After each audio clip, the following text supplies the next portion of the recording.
Welcome to another episode of our video series of the mechanics of human cognition. How are you doing? It's been quite a week. It has. Things are moving so fast. It's a lot to keep up with. That's actually the perfect place to start. I think we have to just admit right at the top that we are completely overwhelmed. Overwhelmed, yes. I think everyone feels that. And it's not just the amount of data, right? It's the sheer velocity of the change. Especially with AI. The very things we thought made someone smart well, they're shifting under our feet daily. It's the perfect time to anchor ourselves then, to get back to the fundamentals. Okay, so what are the fundamentals in this chaos? The core triad that really defines human capability. Intelligence, reason, and wisdom. Right. 3 words we use almost interchangeably in English. Exactly. And that's the trap.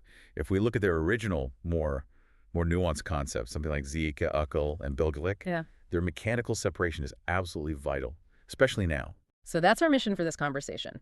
Let's actually define the structure, see how they're different, and figure out where we, as humans, fit in this new world being built by artificial intelligence. Precisely. And we should probably start with the most immediate conflict we all feel. This idea that our devices, our smart devices, are maybe making us less intelligent. I feel this all the time. My watch tracks my sleep, my steps, everything. And I catch myself. Instead of checking in with my own body, I look at my watch and think, okay, the app says I should be tired now. You've just described it perfectly. You're outsourcing your natural self-monitoring, your intelligence, your Zeka, which is fundamentally about adapting to the world and solving practical problems. You're just parking it. Parking it. That's a great way to put it. It is. You're letting a machine manage your biological rhythms, and that natural clock that evolution gave us it starts to atrophy. It's kind of cognitive muscle waste. And this isn't just personal. We see this playing out in society, too. I keep thinking about that example of AI in live sports broadcasts. Oh, the statistical overlays. Yeah. You're watching a tense volleyball match. It's exciting. It's human. And then a graphic flashes up. Winning probability for Team A, 91%. And the moment the other team scores, it drops to 75%. It just sucks the life out of it. It kills the genuine, spontaneous excitement, what's the word you used? The kushku. The kushku. Yeah.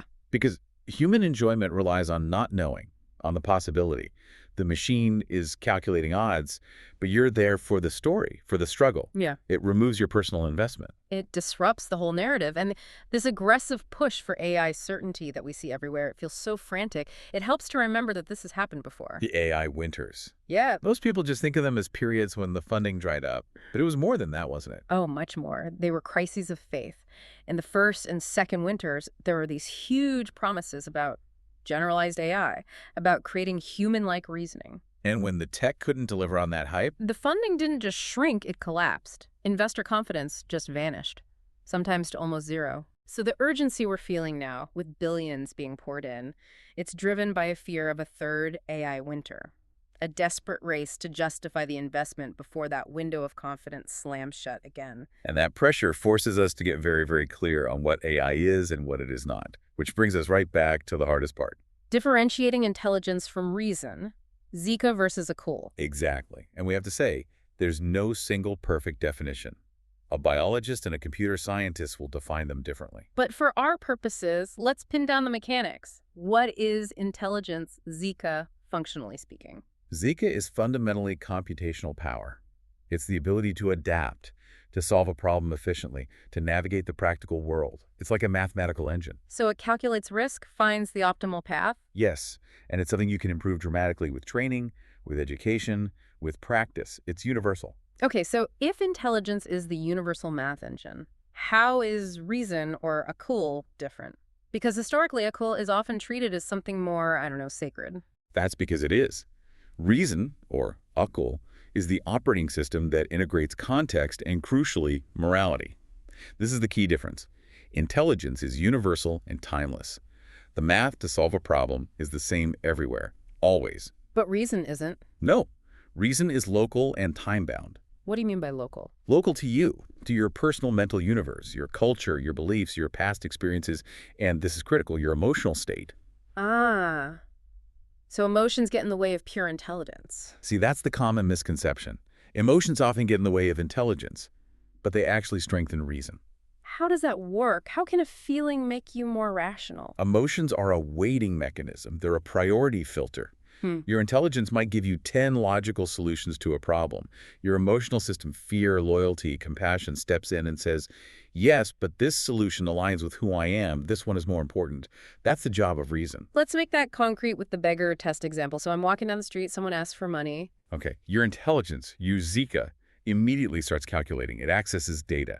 This neighborhood has a high rate of scams. It concludes, probability of deceit is 99%. So the intelligent choice is to walk away. Don't waste the resources. The purely mathematical choice, yes. But then your reason, your Akıl, intervenes.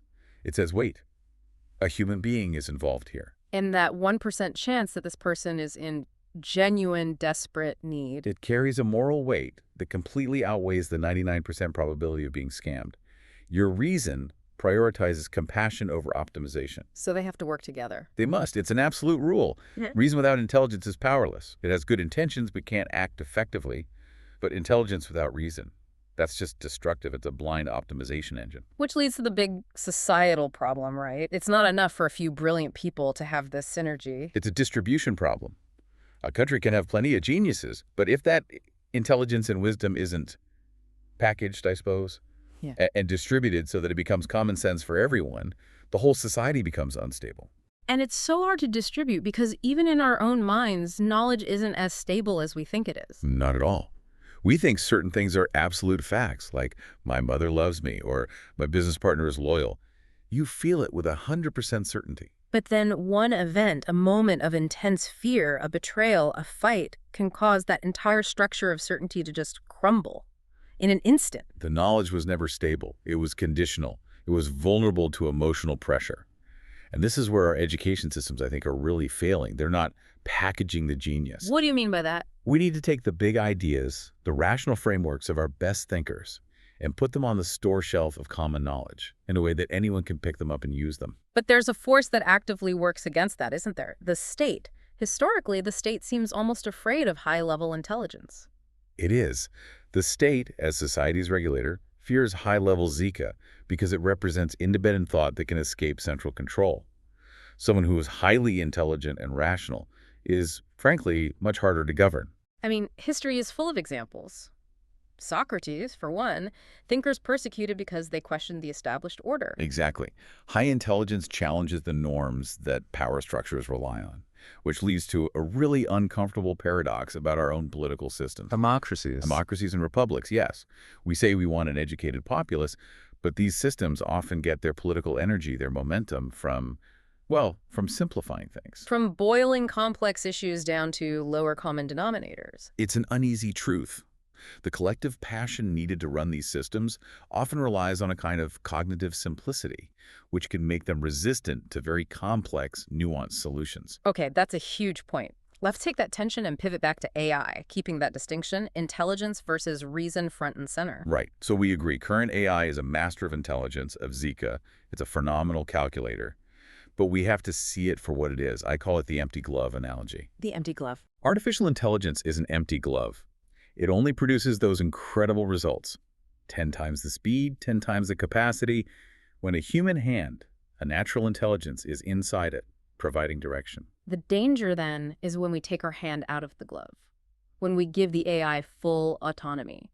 That's the moment of risk.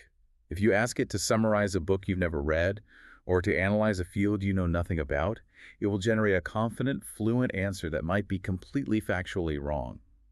It's what we call oidorior. Fabricating. It's fabricating. It's giving you a perfect calculation that leads to a destination that doesn't exist because there was no human reason guiding it toward truth. So these large language models are incredibly knowledgeable, they're bilgeous, but they aren't wise, they aren't bilge. Wisdom needs that coordination of reason and intelligence. That coordination is everything. And if human reason is strengthened by emotion, we're now at the biggest hurdle for AI. Can we invent artificial reason, yapay akıl, without first inventing artificial emotion, yapay dugu? And is that even necessary? That's the next question. In humans, emotions are biological motivators, right? To survive, to reproduce. If you can just program an AI with a direct command, maximize profit, do you really need the messy complexity of feeling? So for a closed system task, maybe not. For a closed system, emotions are totally redundant. But if you want that AI to operate ethically and effectively in the messy human world, then you need them. They provide the non-negotiable priorities. Also, Well, think about it. An AI without a capacity for something like artificial fear can't properly calculate caution when dealing with high-risk, unknown situations. Its reason is too abstract, too universal. it's not localized to the human context of consequence. It needs an artificial nervous system. That is the profound challenge, and it shows that for us, for society, everything depends on that delicate, constant balance between intelligence, reason, and wisdom. And as we bring this all together, there seems to be one final virtue that sits above all of them, the thing that allows this whole process to keep moving forward. Yes, the concept of shubkalik, doubtfulness. True wisdom must be built on a foundation of constructive skepticism, of shuf. It's the only thing that prevents stagnation. The second you believe you have found the final absolute truth, you stop learning. The process ends. And that absence of doubt, that certainty, that's what leads to radicalism, a rigid refusal to adapt or grow. The entire story of human civilization is linked to our ability to maintain this productive doubt. It's the quality that forces us to stop and re-examine the 99% probability when that 1% of human ethical consequence is on the line. So the final thought we'll leave you with is this. In your own cognitive life, are you protecting your capacity for doubt? Because in an age of powerful, persuasive, but ultimately unreasoning AI, the ability to question certainty might be the most valuable human quality you have left.